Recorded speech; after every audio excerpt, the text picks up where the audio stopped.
Bonjour à tous, bienvenue sur cette nouvelle visioconférence pour apprendre à scanner sans imprimante. Cette conférence est réalisée en partenariat avec Movadom, Movadom Allié, Adapsia, Familizen, Travelage, Destination Multimédia. Elle est financée par la Conférence des financeurs de la prévention de la perte d'autonomie du département de l'Essonne avec le concours de la CNSA. Merci à tous pour votre participation. Je suis Pascal Macias, je réalise de l'accompagnement individuel au déménagement des personnes âgées dans l'Allier. Je réalise également ces déménagements et je fais des conférences à destination des seniors sur le département de l'Allier. Et j'assiste régulièrement Gwendoline Cotrez sur ces visioconférences qu'elle organise. Vous pouvez vous inscrire à toutes nos visioconférences sur le site movadom.eventbrite.com. Vous pouvez également participer, partager ce lien avec vos proches, avec vos amis pour découvrir toutes nos visioconférences. Et vous pouvez également revoir toutes ces visioconférences sur notre chaîne YouTube, dont je vous reparlerai à la fin. Cette visioconférence est animée par Lia, à qui je vais laisser la main.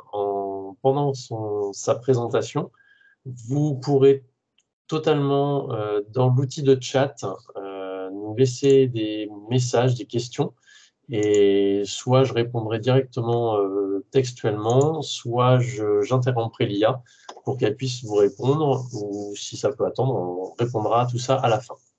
L'IA, je vais te laisser la main et te laisser te présenter. Ça marche, merci. Alors, peut-être que tu peux prendre la main directement. Normalement, oui, c'est bon. Alors, je me présente. Bonjour à tout le monde. Je m'appelle Lia Balagna-Ranin, j'ai 34 ans. Je travaille avec Destination Multimédia, donc, qui est une association basée à Cergy et à Bordeaux, et qui œuvre pour tout ce qui est électronisme, donc c'est-à-dire faire des ateliers pour les seniors, pour les adultes, pour les enfants, et enfin pour tout type de public en fait, pour favoriser en tout cas l'autonomie au niveau informatique et multimédia. Donc, c'est dans ce cadre-là que je vais animer cet atelier aujourd'hui pour vous sur scanner les documents sans imprimante. Voilà. Donc, c'était tout pour ma présentation. N'hésitez pas à m'interrompre si je vais trop vite, si vous n'avez pas compris quelque chose, si je ne parle pas assez fort ou si je parle trop fort. Et puis voilà. C'est bon, est-ce que je devais rajouter quelque chose Non, c'est d'autre? bon, c'est bon, tout à fait. Tu peux passer à la slide suivante. Ok, ça marche. Donc là, j'ai pas vu si tu avais pris la main, par contre, ça ne me l'a pas signifié. Alors, je vais faire ça comme ça. Est-ce que c'est bon là ou pas? Non. Tu dois avoir un petit Non. bouton quand tu es en haut sur les trois petits points, tu dois avoir quelque chose pour prendre le. Voilà, Ah là oui, voilà. c'est bon. C'est bon. Parfait. Alors, un petit sondage déjà. Avez-vous déjà eu besoin de scanner des documents pour les mettre sur un site Internet? Que ce soit sur un site Internet où je vais rajouter sur votre ordinateur, sur votre téléphone, ou même pour les conserver pour vous.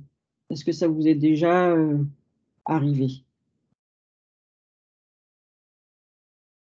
Je vous laisse répondre. Normalement, vous devez avoir un... Je ne sais pas s'il y avait un sondage qui avait déjà été fait ou pas. Est-ce qu'ils peuvent cliquer quelque part? Non, en fait, ils répondent dans le chat directement et D'accord. à la fin du questionnaire du sondage, on analyse un petit peu toutes les réponses et puis Ok. on voit les D'accord. besoins des gens. Ok, ça marche. Alors, je vois que la plupart répondent oui. Je pense que maintenant, c'est dans les mœurs. De toute façon, on a besoin de scanner des documents la plupart du temps pour les mettre sur Internet, pour les envoyer à différentes administrations. Tout est dématérialisé maintenant. Si oui, comment est-ce que vous avez fait? Est-ce que vous avez utilisé votre imprimante, scanner?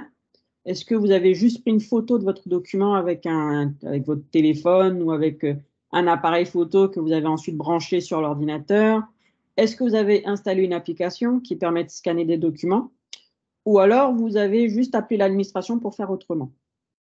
Je vous laisse répondre directement. Vous pouvez mettre 1, 2 ou 3 ou 4, ou mettre comme vous souhaitez. Alors, scanner, imprimante Donc, photo, on a appel à un Cathy qui a fait ami. appel à un ami. Moi, j'aurais pris le 50-50, mais Oui, moi aussi, ouais. J'aurais pris aussi le joker, éliminer une option. Imprimante photo, installer une application 1 et 3, donc utiliser l'imprimante scanner, installer une application, d'accord. Ok, donc je vois que la plupart, vous utilisez soit l'imprimante, soit faire une photo directement, soit installer une application. D'accord. Sachant que maintenant, vous avez des imprimantes qui font scanner aussi, hein. Maintenant, vous avez des machines, c'est imprimante, scanner, copie. Bon, le fax, je ne sais pas si ça s'utilise encore, je pense plus. Mais voilà. L'imprimante aussi, ouais. Ok, d'accord. Alors, le scanner. Scanner, qu'est-ce que ça permet? Ça permet de numériser un document. C'est-à-dire que vous avez votre document papier, n'importe lequel, hein, que ce soit une photo, un document PDF à remplir puis à renvoyer, des documents que vous souhaitez conserver pour ne pas les perdre. Donc, ça permet de le numériser en le passant du format papier au format numérique. Ça permet donc du coup de donner la possibilité de le stocker dans un appareil, que ce soit un disque dur, que ce soit une clé USB, que ce soit sur votre ordinateur portable, sur votre téléphone, sur votre tablette. Voilà, ça permet de gagner de la place, on va dire. Ça permet aussi de pouvoir envoyer un mail, c'est-à-dire que vous allez pouvoir faire un mail, mettre une pièce jointe de ce document-là et ensuite l'envoyer, plutôt que de réaliser un courrier, d'imprimer, d'acheter un timbre et d'aller à la poste, de le poster, etc. et que le document se perde ou qu'il n'arrive jamais ou qu'il arrive en retard. Sachant que maintenant, la plupart des administrations vont vous demander, de toute façon, ils vont dire, voilà, on ne reçoit plus les courriers, on ne prend plus le courrier, il faut tout envoyer par Internet ou déposer sur telle plateforme, etc. Il y en a encore qui le font, qui permettent de le faire, mais ça devient de plus en plus rare puisqu'on va de plus en plus vers la dématérialisation. La dématérialisation, pour ceux qui ne savent pas ce que c'est passer tout ce qui est papier au format numérique. Voilà. Et ça permet aussi de numériser des photos pour les conserver sur un support externe. Alors, je sais que la plupart préfèrent les albums photos. C'est intéressant, les albums photos. Moi aussi, j'en ai plein. Mais le problème avec les albums photos, c'est qu'il faut les ranger après. Et souvent, si les photos sont mal couvertes, par exemple, elles peuvent s'abîmer avec le temps. Des fois, on a des photos très, très anciennes, photos des grands-parents, photos des arrière-grands-parents, etc. Et des photos qui jaunissent avec le temps. Et c'est intéressant de pouvoir les scanner et de pouvoir les conserver parce que cette façon de conserver-là, elle est, je ne vais pas dire elle est éternelle, mais presque. Du moment que votre appareil fonctionne et qu'il ne tombe pas en panne, vos photos seront toujours là. Donc voilà, ça permet de numériser tout ça et de les garder sur un support externe. Est-ce que vous avez des questions jusque-là?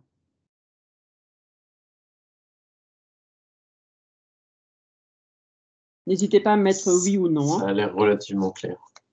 Ok, ça marche. Alors, pour scanner sans imprimante. Pour scanner sans imprimante, vous avez deux possibilités. Vous avez la possibilité de scanner depuis un appareil mobile, c'est-à-dire depuis la tablette ou avec votre téléphone, votre smartphone. D'accord? Pour ça, il y a deux solutions aussi. Vous avez besoin d'installer une application gratuite qui est disponible sur le Play Store, c'est-à-dire sur Google, ou sur l'App Store pour les iPhones, pardon. Play Store, c'est pour Android. Et App Store, c'est pour Apple. Et vous avez aussi la possibilité de le faire sans installer d'application. Donc, ce sont les deux moyens dont je vais vous parler.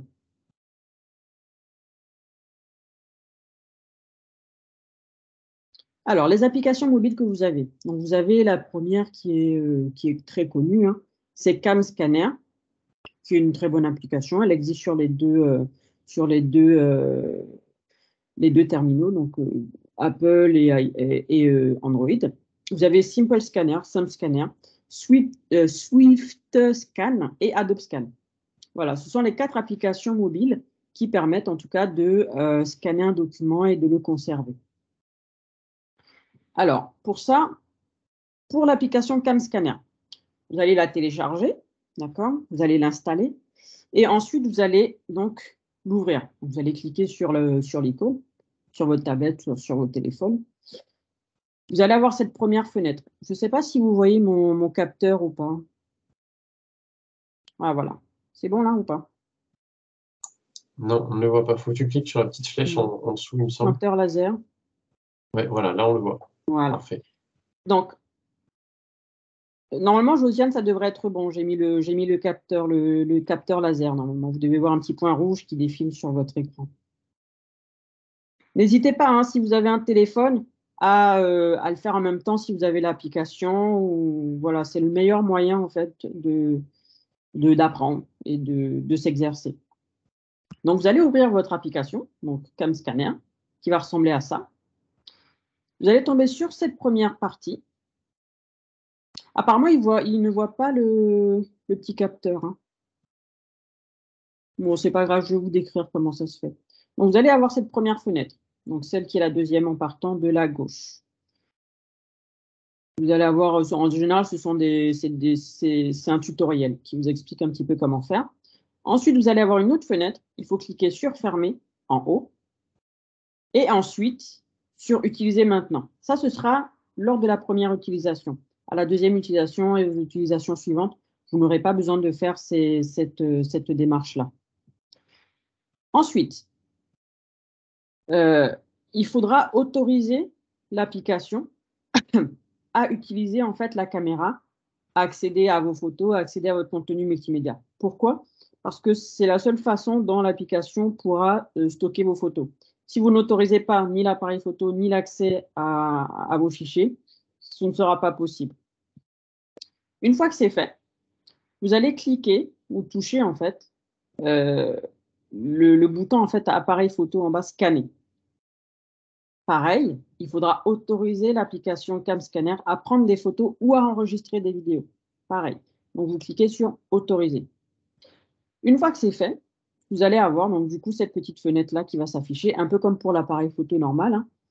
Et là, il faudra mettre en fait votre document à plat sur un support en fait qui est contrastant. C'est-à-dire, par exemple, si vous avez une feuille blanche, il faudra lui mettre sur, par exemple, un bureau au fond noir ou par terre, par exemple, sur un parquet qui est voilà, qui est pas très coloré pour que la différence soit assez suffisante pour que l'application puisse bien scanner.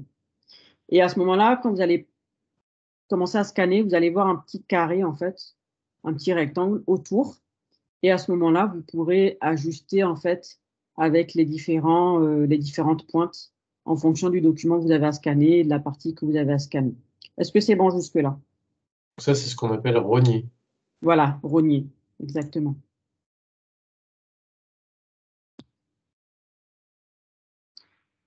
Comment peut-on retirer la barre avec le chrono et le faune rouge? C'est-à-dire? Alors ça, vous ne devez pas avoir l'appli, Cathy, l'appli Teams. Normalement, si vous enlevez la souris et que vous ne touchez plus à la souris, vous enlevez la souris de l'écran de Teams, vous ne touchez plus à la souris, la barre devrait disparaître.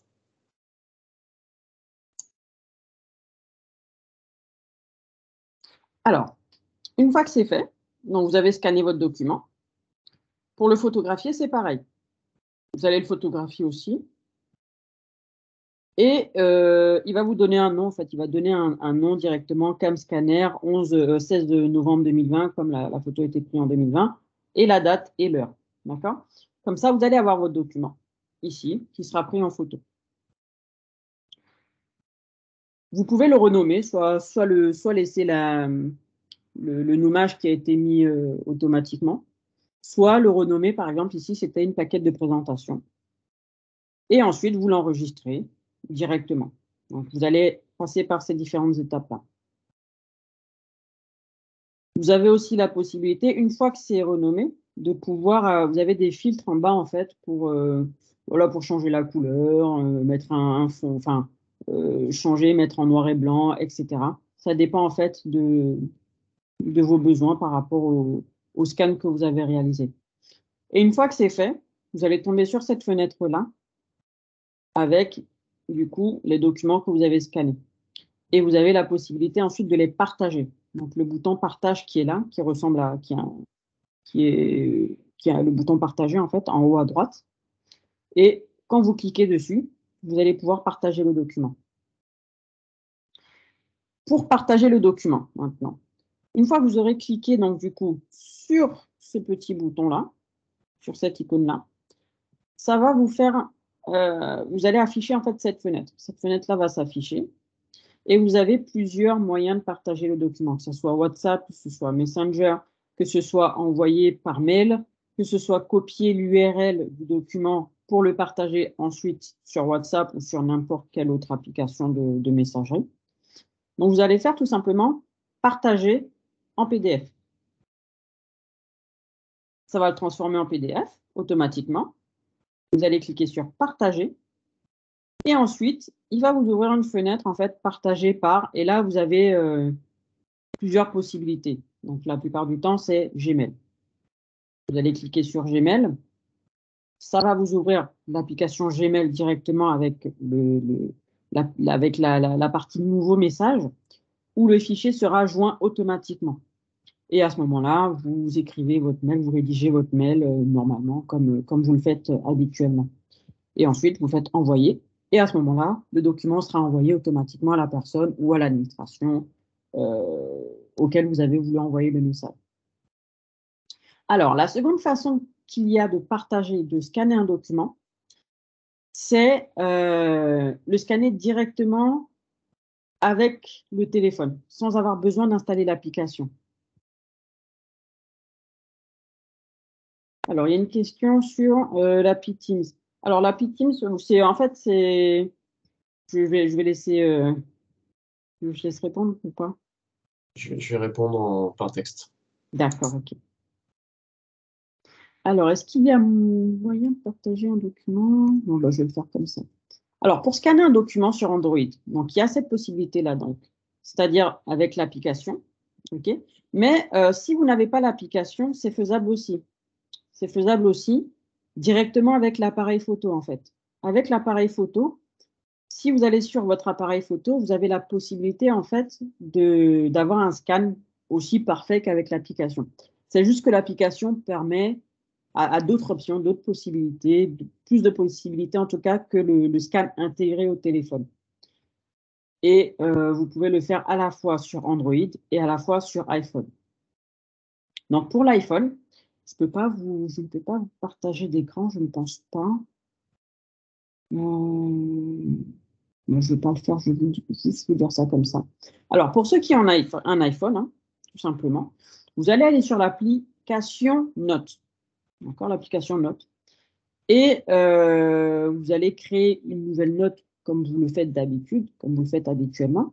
Et là, vous allez cliquer sur le signe plus qui est en haut. Vous avez un signe plus qui est en haut normalement.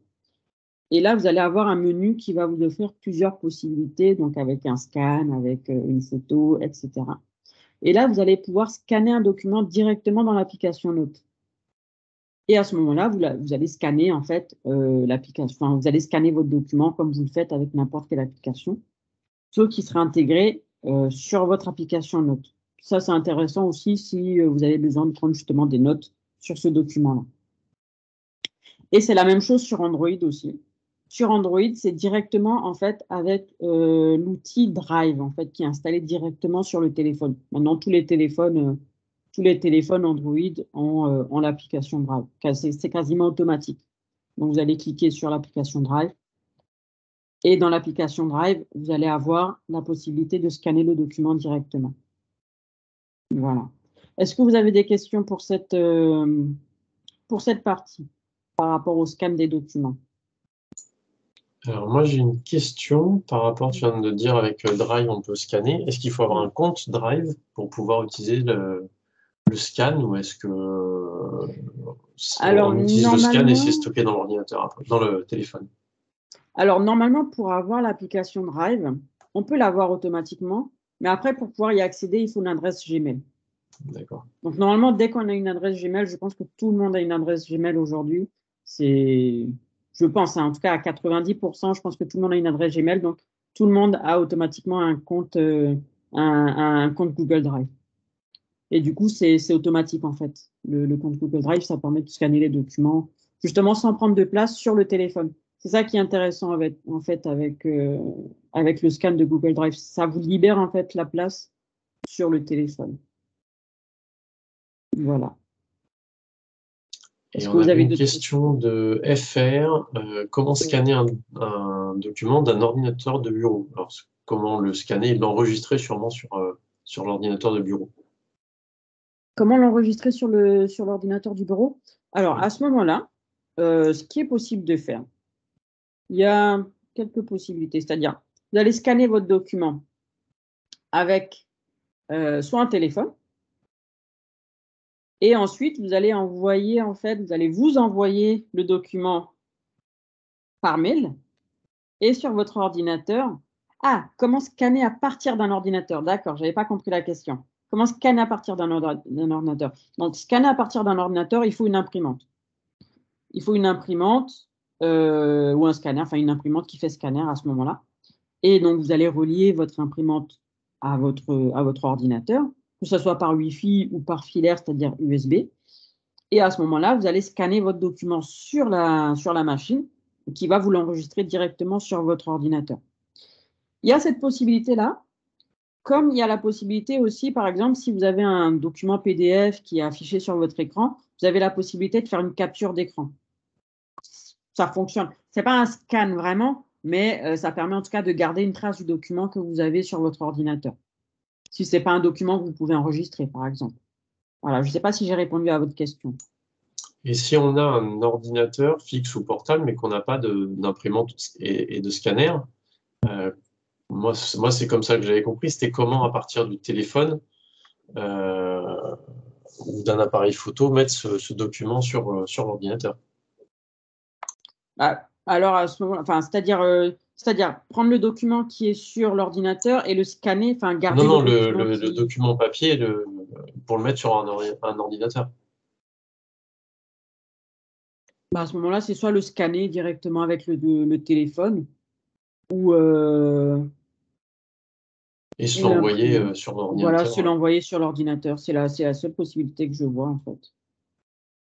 C'est la seule possibilité que je vois. Après, il y a aussi la possibilité, je n'ai pas de touche scanner sur l'ordinateur. Alors, pour ça, normalement, il faut aller, ça dépend en fait de l'imprimante que vous avez. Mais le logiciel de l'imprimante permet justement de scanner. Donc, ça peut être HP, ça peut être une imprimante Samsung, ça peut être voilà, n'importe quel type d'imprimante. Vous allez lancer le logiciel sur votre ordinateur. Et normalement, le logiciel de l'ordinateur, le logiciel de l'imprimante, vous offrira plusieurs possibilités. C'est-à-dire, il va vous offrir de scanner, d'imprimer, etc. Et à ce moment-là, vous mettez donc, le document sur le scanner, donc dans l'imprimante scanner. Vous appuyez sur le logiciel de l'imprimante sur votre ordinateur et vous allez dans la partie scanner. Et à ce moment-là, il va vous scanner le document à partir de l'imprimante normale et vous allez pouvoir enregistrer directement sur votre ordinateur. Est-ce que j'ai répondu à votre question?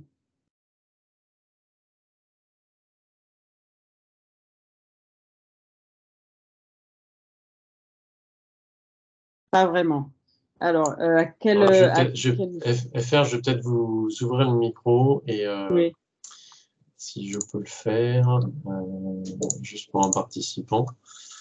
Tac, tac, tac. Sauf si tu veux passer au sujet suivant et on reviendra à la fin sur les différentes questions. Ok, ça marche. Alors, sujet suivant. On reviendra à votre question à la fin, FR. Alors, sujet suivant. On va parler des cookies. Est-ce que sur votre téléphone ou sur votre ordinateur, votre tablette, est-ce qu'on vous demande systématiquement d'accepter des cookies? À ce moment-là, qu'est-ce que vous faites? Est-ce que vous cliquez sur accepter, comme je pense la plupart du temps on fait? Est-ce que vous cliquez sur refuser? Pareil aussi, je pense que souvent on le fait. Est-ce que vous allez plutôt dans paramètres, gérer ou en savoir plus? Ou est-ce que dans le doute, vous quittez tout simplement le site internet? Et est-ce que vous les acceptez s'ils sont au chocolat? Seulement s'ils sont au chocolat, avec des pépites de chocolat dedans.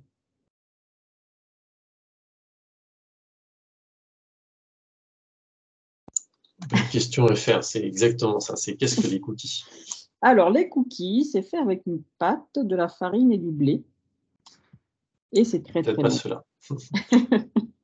Alors, ce ne sont pas des gâteaux, justement. Les cookies, en fait, ça inquiète beaucoup les internautes, d'accord? Et 80% d'entre eux, je dirais même plus, hein, en fait, redoutent l'utilisation de ces données-là par des entreprises, par n'importe qui, sans notre autorisation.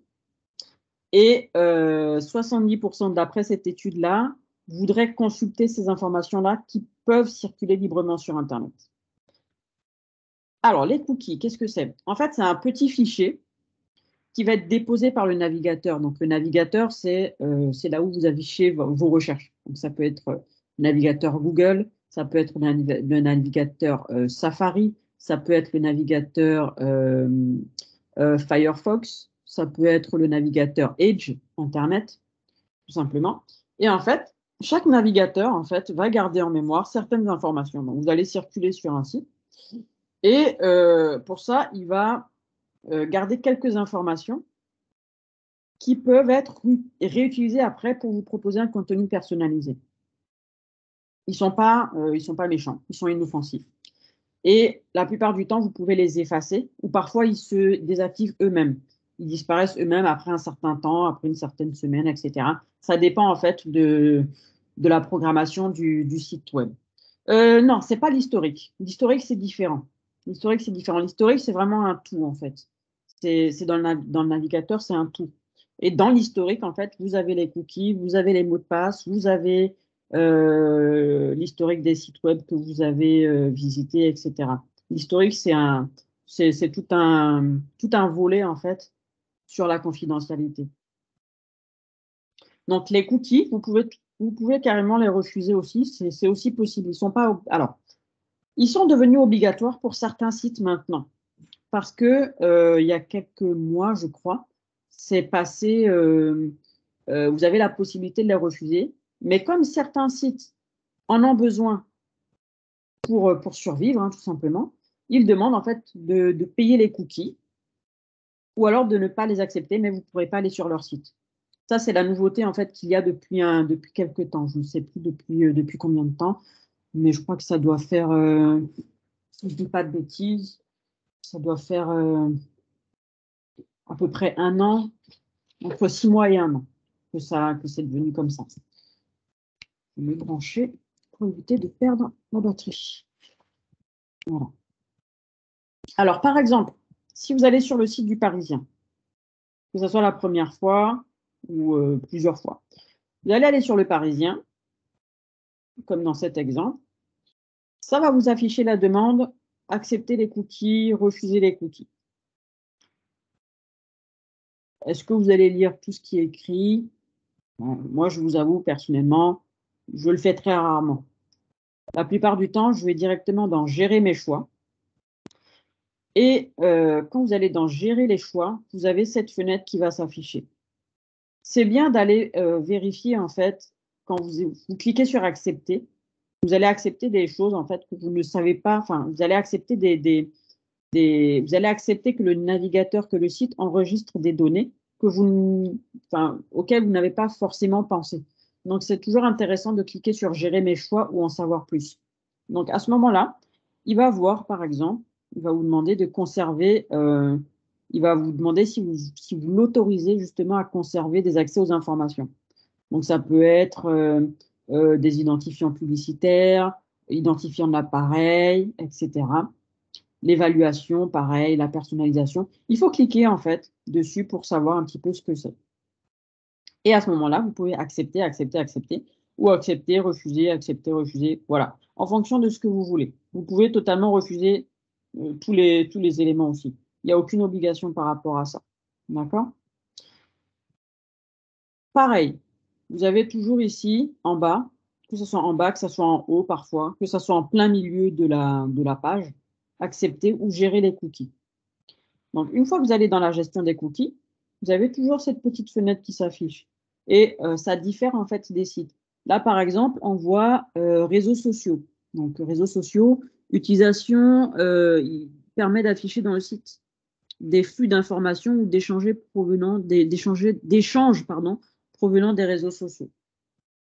Ça veut dire que ils peuvent après vous proposer des publicités, etc.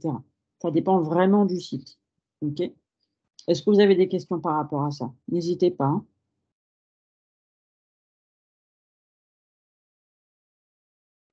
Pareil, sur ce site-là, sur Le Bon Coin, par exemple, ça peut être écrit personnalisé.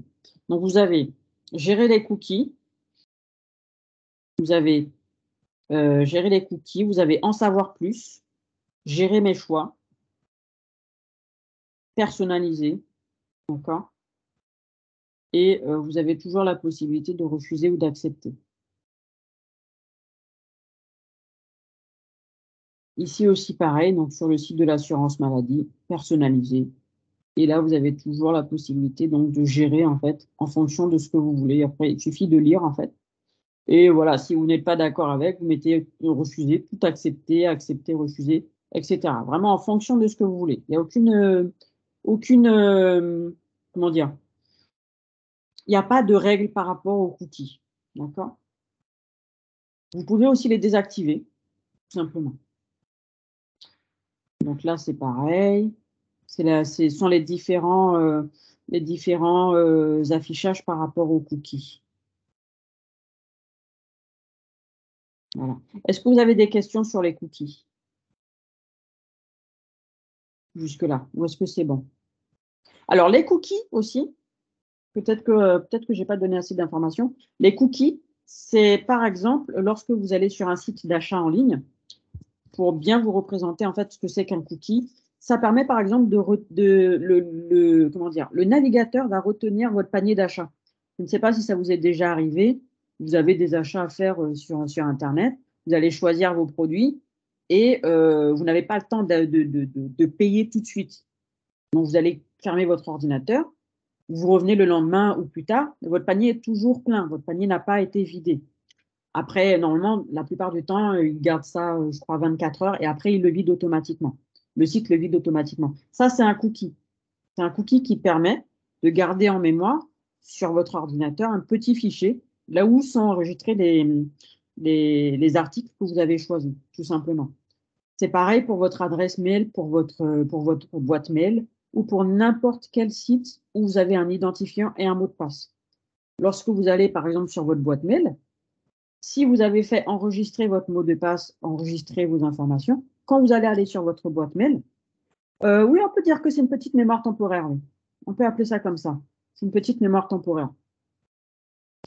Et du coup, sur votre boîte mail, la plupart du temps, vous y connectez. Vous n'avez pas besoin de rentrer à nouveau vos informations. Ça se connecte automatiquement.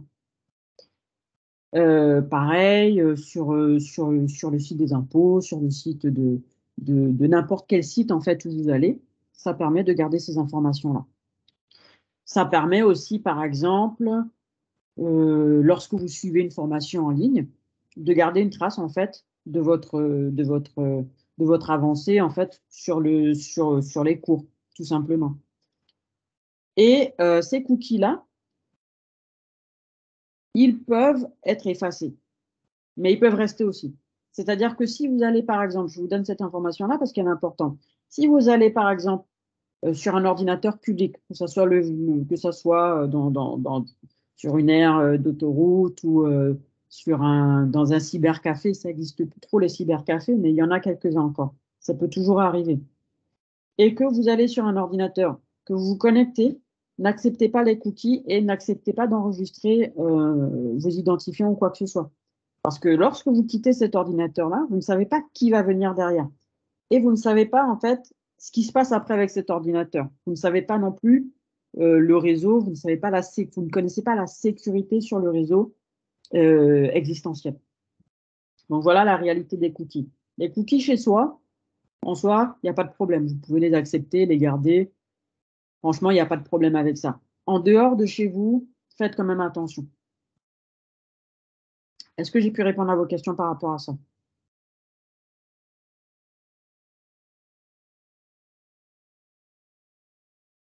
Je ne vois pas de réponse. Donc, je suppose que ça doit être bon par rapport aux explications. Alors, petit sondage. Ok, super. Alors, est-ce que vous saviez qu'il était possible d'effacer l'ensemble des informations collectées sur Internet par votre navigateur? Et là, pour FR invité, on parle de l'historique. Non. Alors, vous ne savez pas que c'était possible. Alors, si oui, grâce à quoi? Un bon coup de balai, ce serait pratique. L'historique de navigation ou un logiciel de nettoyage. L'historique de navigation, oui.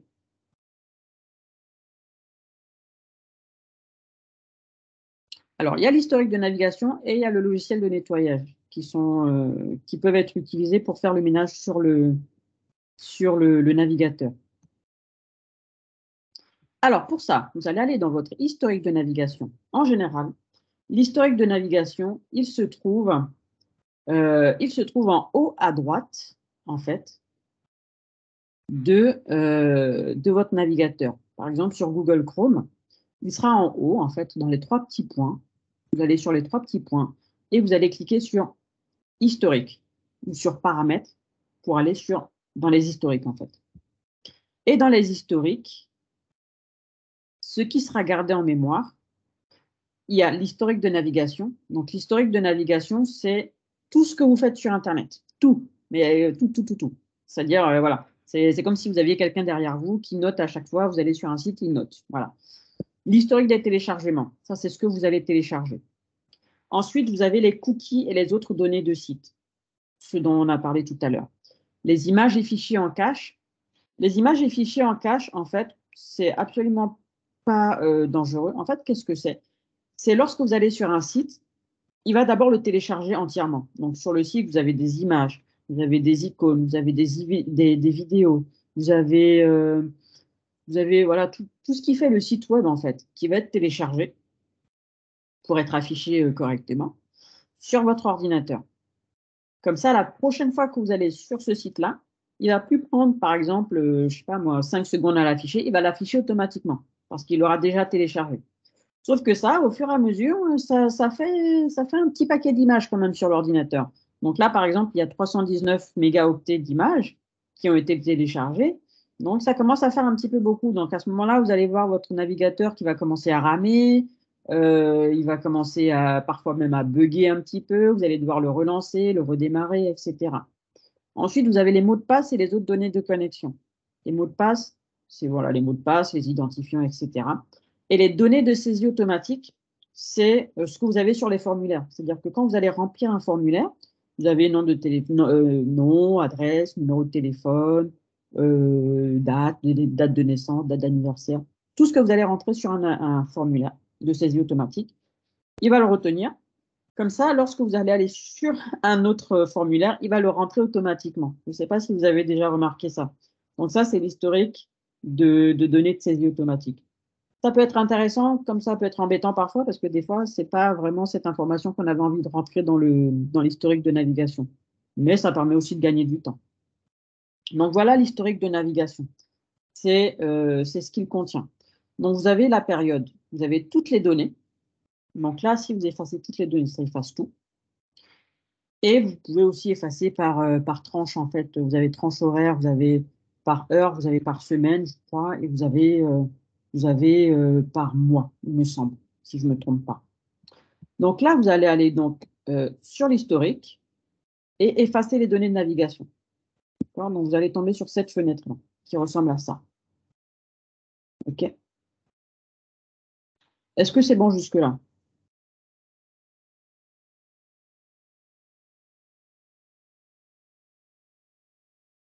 Oui? Non? D'accord. Alors, pour nettoyer l'historique sur Mozilla, c'est la même chose. Vous allez cliquer sur ce petit icône-là, sur historique, puis effacer l'historique récent. Et là, vous allez aussi avoir les paramètres différents pour choisir que ce soit, si vous voulez juste l'historique de l'heure qui est passée, de la semaine qui est passée, du mois qui est passé ou intégralement. Sur Microsoft Edge, ça sera la même chose, ça sera sur ce petit icône-là. ensuite historique, effacer l'historique et effacer. 3 étapes. Sur Safari, ce sera la même chose. Vous allez cliquer sur Safari. Donc, ça peut être fait sur le téléphone, sur la tablette, sur l'ordinateur. D'accord? C'est exactement la même chose en fait. Donc, sur Safari, c'est la même chose. En haut à gauche, puis sur effacer l'historique. Et ensuite, vous choisissez la période que vous souhaitez effacer. Et ensuite, vous effacez votre historique. Sachant que lorsque vous effacez un historique, quand vous l'effacez complètement, c'est-à-dire que vous faites voilà, vous remettez l'historique à 0, il faudra, par exemple, vous reconnecter sur votre boîte mail si vous avez tout effacé. Donc, à ce moment-là, il faut vous souvenir de vos identifiants et de vos mots de passe.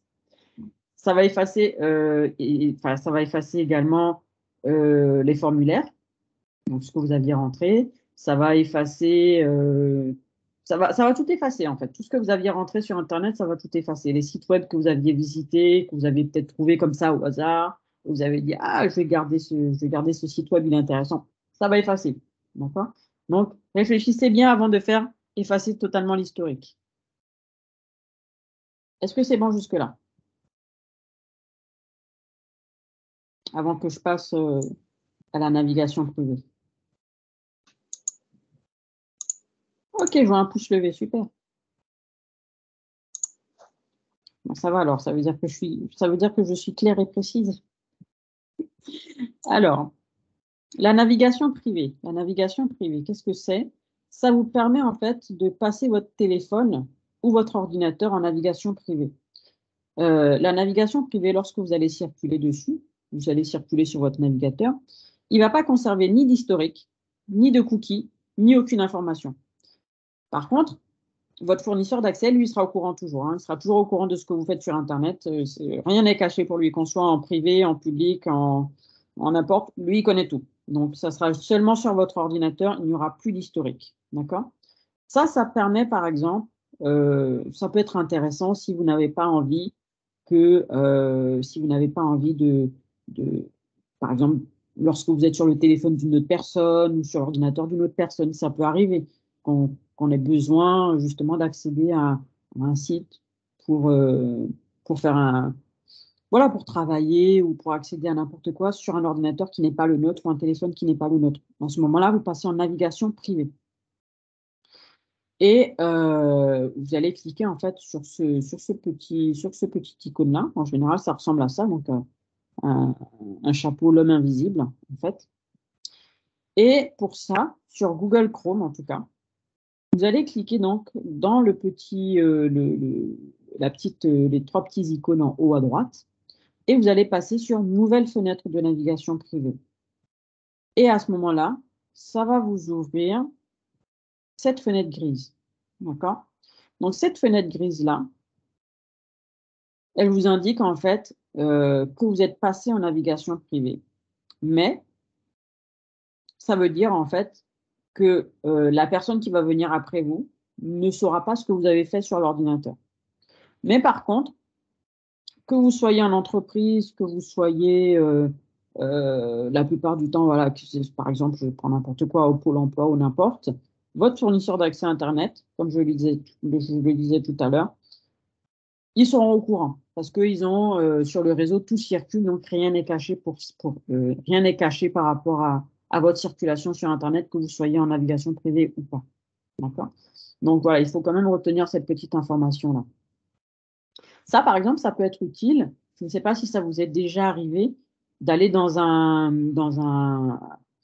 magasin, par exemple, qui permet de scanner en fait des documents, d'imprimer des documents, un magasin d'impression tout simplement, où vous avez besoin de vous connecter sur l'ordinateur du magasin pour télécharger vos documents et les donner à imprimer. Ça peut être intéressant de passer par là.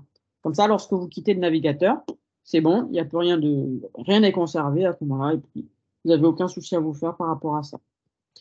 La navigation privée, donc pour Mozilla Firefox, ça va être la même chose. Vous allez cliquer en haut, donc sur le petit icône, et sur Nouvelle fenêtre privée. Pour le navigateur Edge, ce sera la même chose aussi, toujours en haut, et Nouvelle fenêtre in Private. Pourquoi ils ont mis ça en anglais, je ne sais pas, mais c'est comme ça. Nouvelle fenêtre in Private. Et pour Safari, ce sera en haut à gauche, à ce moment-là, et sur nouvelle fenêtre privée. Donc, la navigation privée, ça fonctionne sur le téléphone, sur la tablette et sur l'ordinateur. Donc, sur n'importe quel périphérique, en fait, en quelque sorte. Voilà. Voilà pour moi aujourd'hui. Est-ce que vous avez des questions par rapport à tout ce qu'on a vu jusqu'à maintenant, que ce soit sur la navigation privée, sur les cookies, sur le scan d'un document. Et puis, je crois que on avait fait un autre truc aussi. Mais voilà. Préparez vos questions, on va clôturer cette conférence et puis j'ouvrirai les micros pour que vous puissiez poser vos questions. Merci Lia pour ces 3 sujets super intéressants et les 2 derniers sont liés entre eux et c'est vrai qu'il y a des choses à dire là-dessus. Il n'y a pas de quoi, c'est avec plaisir. Je pense que ça sera à l'usage aussi que les gens vont se rendre compte de certaines difficultés éventuellement. Donc vous avez accès maintenant au questionnaire de satisfaction en cliquant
Alors, pour Fabienne, pour répondre à la question de Fabienne, donc l'utilisation de la fonction fenêtre privée pour Firefox.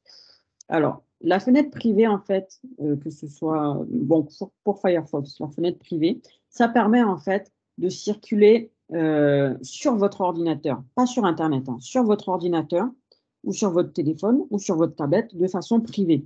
C'est-à-dire qu'aucune information ne sera retenue. C'est-à-dire pas d'historique, pas de cookies et pas de mot de passe ou quoi que ce soit. C'est-à-dire que voilà, vous serez totalement incognito sur Internet. Ça peut être utile, par exemple, si on a une surprise à faire, si on a un cadeau acheté à quelqu'un et qu'on n'a pas envie que la personne vienne après regarder et se dire « Ah tiens, il a acheté ça pour moi » ou « Elle a acheté ça pour moi ». Ah là là. Donc voilà, ça peut être utile, par exemple, pour ça ou pour n'importe quoi. Par exemple, comme j'ai dit tout à l'heure, vous allez pour faire imprimer un document, vous allez vous connecter sur un ordinateur que vous ne connaissez pas, qui n'est pas à vous. Vous allez vous connecter en navigation privée. Et à ce moment-là, vous allez pouvoir vous connecter sur votre boîte mail ou sur le site où vous devez télécharger le document à imprimer. Comme ça, lorsque vous allez quitter le navigateur, il n'y aura aucune trace de votre passage. Sachant que même s'il n'y a pas de navigateur privé, même s'il n'y a pas d'informations qui sont retenues, les informations passent quand même sur le réseau. Si vous êtes seul à utiliser votre ordinateur, bon, en soi, ça ne sert pas à grand-chose, mais ça peut être utile. Bon, c'est quelque chose à connaître en tout cas, mais voilà, ça peut permettre. Voilà. Après, si vous êtes seul à utiliser votre ordinateur, en soi, ça ne sert pas à grand-chose, c'est vrai, mais ça peut être utile quand même si vous êtes en dehors, de toute façon. Pas de quoi. Alors, pas le temps de noter, visualiser, mais pas les textes en. Comment voir les textes en PDF? Ah, ça, je ne sais pas, il faut demander à. Il faut demander à. Il faut demander à monsieur Pascal.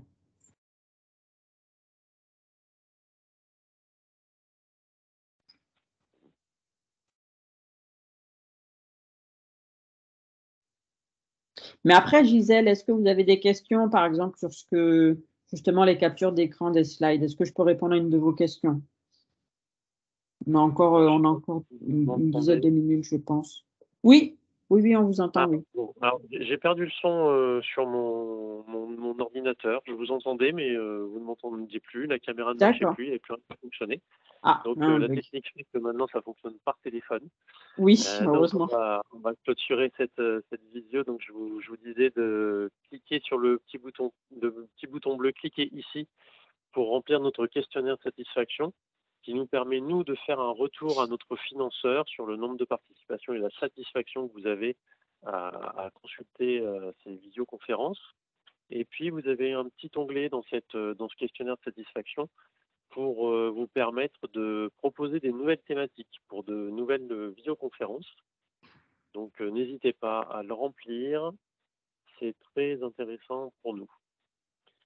Ensuite, Gwendoline Cotrez a un nouveau projet qui est un livre audio réalisé en partenariat avec Isabelle Palassin, qui a réalisé quelques visioconférences avec nous. Donc ce projet de livre audio, vous pouvez le retrouver sur le site movadom.com à la rubrique livres. Et puis on se retrouve demain à 10h30 pour une nouvelle visioconférence avec Gwendoline sur le financement de l'adaptation du logement qui sera réalisé, il me semble, avec Adapsia, la structure d'ergothérapie. Donc merci encore à tout le monde, merci au département de l'Essonne et à la conférence des financeurs pour le financement, et n'hésitez pas à vous connecter sur movadom.eventbrite.com pour vous inscrire aux prochaines visioconférences et partager ce lien auprès de vos proches qui veulent éventuellement nous rejoindre. Pour information, cette visioconférence a été enregistrée, vous pouvez la retrouver sur YouTube. Donc, je vous remets une questionnaire de satisfaction. Je vous dis à très bientôt et dans quelques instants pour des nouvelles questions. Merci Lia pour ta super présentation. Il n'y a pas de quoi, c'est avec plaisir.